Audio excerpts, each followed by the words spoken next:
اور یہاں امریکی غلاموں کی غلامی کو قبول کریں گے. خاطر جمع رکھے کہ ہم نے آپ کی حکومت کو گرایا ہے اور ہم کبھی بھی آپ کو دوبارہ حکومت میں بیٹھنے نہیں دیں گے. ہمیں 11 مہینوں سے جس مشکل کا سامنا ہے وہ اس کا مشاہدہ آپ ذرا بیٹھ جائیں. اس کا مشاہدہ پوری قوم کر رہی ہے, پوری دنیا کر رہی ہے. معاشی بحران, سیاسی بحران اور اس کے کردار جنہوں نے یہ سیاسی بحران پیدا کیا وہ بھی سب جانتے ہیں. اسٹیبلشمنٹ کے اندر سے لوگ ہوں, اب تو یہ بھی کہا جاتا ہے کہ ملٹری اسٹیبلشمنٹ اور جوڈیشری اسٹیبلشمنٹ, مختلف عنوانات سے ہم حق بجانب ہیں جناب اسپیکر کہ جب اس پارلیمان میں عدم اعتماد کی تحریک جمع ہوئی, آرٹیکل 5 کا سہارا لیا گیا,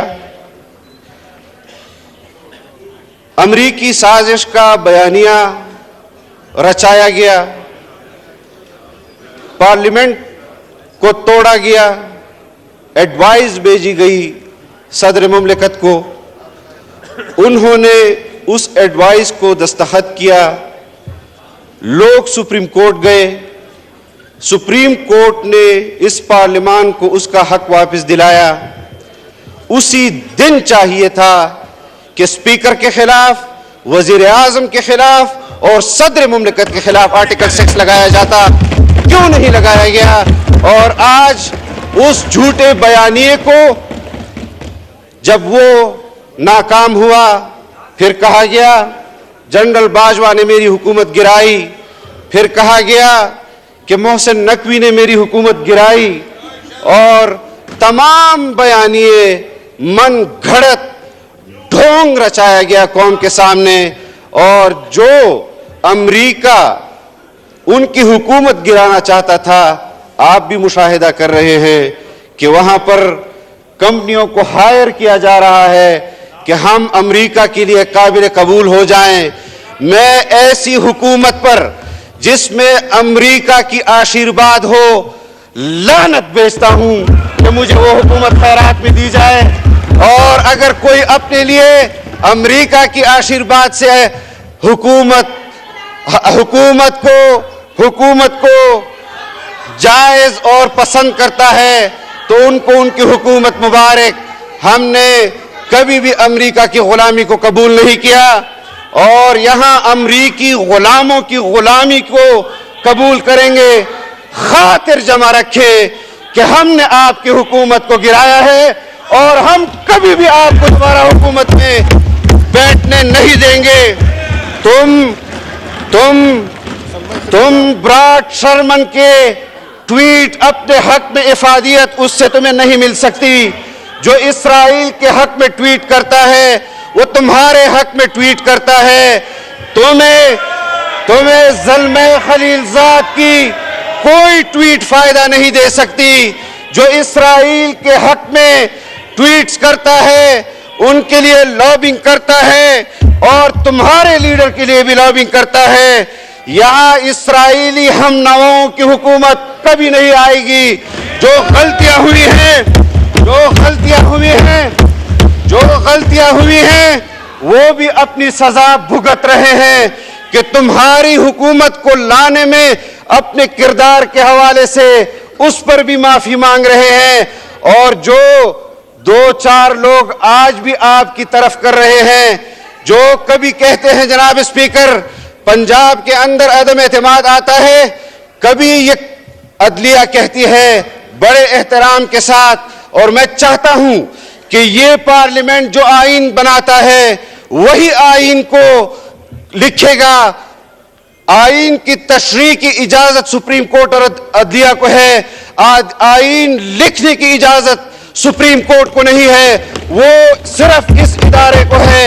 اور میں یہ چاہتا ہوں جناب اسپیکر کہ آپ ان ججز کو بلائیں اور ان سے پوچھیں کہ جناب اسپیکر آپ اس عدلیہ سے پوچھیں کہ جب عدم اعتماد پنجاب میں آیا تو کبھی کہا کہ پارٹی کے سربراہ کا فیصلہ وہ آخری فیصلہ ہوگا اور کبھی کہا کہ پارلیمانی لیڈر کا فیصلہ آخری فیصلہ ہوگا.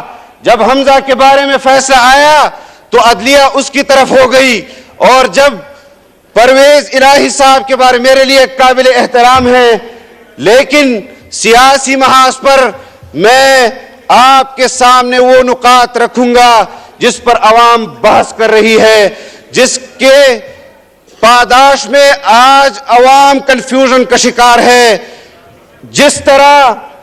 جس طرح دوسرے اسٹیبلشمنٹ کے لوگوں نے تمہارے خلاف اپنا عدم اعتماد بیان کیا کہ ان کو لانے والے بھی ہم تھے اور یہ نکمے تھے, نہیں چلا سکتے تھے حکومت. انہوں نے خارجہ پالیسی کے حوالے سے ملک کو تباہ کیا. آئی ایم ایف کا آج ڈاکٹر صاحب نے کہا کہ آئی ایم ایف کے سامنے ترلے کر رہے ہیں. Order in the house, please. Doctor صاحب نے کہا کہ آئی ایم ایف کے ساتھ ترلے کر رہے ہیں. ڈاکٹر صاحب کی معلومات کے لیے شاید اس وقت وہ کیبنٹ کا حصہ نہیں تھے. یہ آپ کے غم کے چراغ ہیں جو کبھی جل رہے ہیں کبھی بجھ رہے ہیں اور ہم اس ملک کی خاطر خدا گواہ ہے جناب اسپیکر کہ جب ہمارا اتحاد بنا صاف شفاف انتخابات کے لیے بنا. آپ بھی جدوجہد کر رہے تھے, ہم بھی جدوجہد کر رہے تھے, عدالت من پسند فیصلے کر رہی تھی. علی وزیر یہاں بیٹھا ہے, پارلیمان کا رکن ہے, جیل بھیجا گیا. 1 نمبر پٹھان کے لیے تو عدالت نے آئین نے دروازہ اس کا نہیں کھٹکھٹایا لیکن 2 نمبر پٹھانوں کے لیے آئین کا سپریم کورٹ کا دروازہ کھٹکھٹاتا ہے. ہم الیکشن کمیشن کے ڈومین میں مداخلت نہیں کرتے, ہم سپریم کورٹ کے ڈومین میں مداخلت نہیں کرتے. الیکشن کمیشن کا کام ہے الیکشن کرانا, سپریم کورٹ اور عدلیہ کا کام ہے انصاف دینا, مداخلت کرنا نہیں.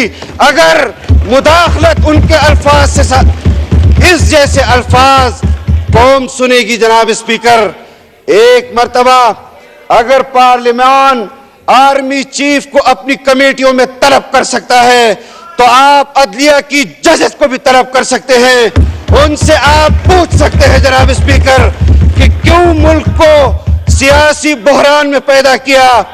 پہلا کردار ثاقب نثار تھا اور آج بھی اس کے پیروکار اس کی پیروی کر رہے ہیں. اس وقت ملک کے اندر جو افراتفری پھیلائی جا رہی ہے, یہ جو لاہور میں مینار پاکستان میں انہوں نے اپنی تحریک کا آغاز کیا, یہ اصل میں الیکشن کے التوا کا جشن تھا جو یہ منا رہے تھے. ان کو بھی پتا ہے کہ ہمارے ساتھ آنے والے الیکشنز میں کیا ہوگا. آپ کہتے ہیں ملک کی معیشت ان 11 ماہ میں سنبھالو, 75 سال کے 25,000 قرضے کو آپ 4.25 سال میں 50,000 ارب پر لے گئے اور مجھے کہتے ہیں کہ 11 ماہ میں, اور میں ضمانت دیتا ہوں کہ ہم آنے والے چند ماہ میں بھی آپ کو اپنی کارکردگی بتائیں گے. لیکن نادان نہ بنو, جس کے پیچھے تم پیروی کر رہے ہو وہ اپنی کسی بات کو کی لاج نہیں رکھتا, وہ آپ کی بھی کسی عزت کی لاج نہیں رکھے گا, کسی بات کی لاج نہیں رکھے گا. سوال یہ پیدا ہوتا ہے جناب اسپیکر کہ یہاں پر وزرائے اعظم کو پھانسیاں دی گئی, عدالتی قتل سے اس کو تعبیر کیا گیا جناب اسپیکر. یہاں پر محترمہ بے نظیر بھٹو کو شہید کیا جاتا ہے اس ملک میں. آپ کے پارلیمنٹیرینز، ہمارے پارلیمنٹیرینز، ان کو شہید کیا گیا دہشت گردی کے نام پر. مختلف کرداروں نے اس میں اپنا کردار ادا کیا. جناب اسپیکر، کیوں انسانی حقوق کی تنظیمیں آواز بلند نہیں کرتی؟